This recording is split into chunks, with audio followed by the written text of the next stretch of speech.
Ang guwantes na ito ay ginagamit bilang proteksyon sa tilamsik ng kemikal o asido na maaaring magdulot ng pagkasunog o pangangati ng ating balat.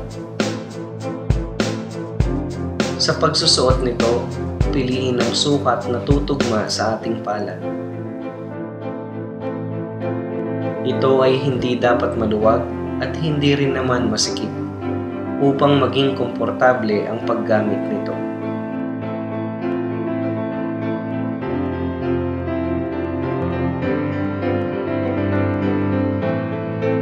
Bago ito gamitin, inspeksyonin ang guwantes sa anumang butas o sira upang maiwasan ang pagpasok ng kemikal.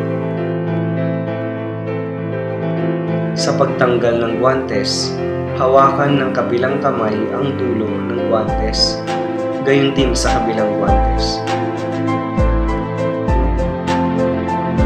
Pagkatapos na ito ay matanggal sa kamay, ugaliin ang pag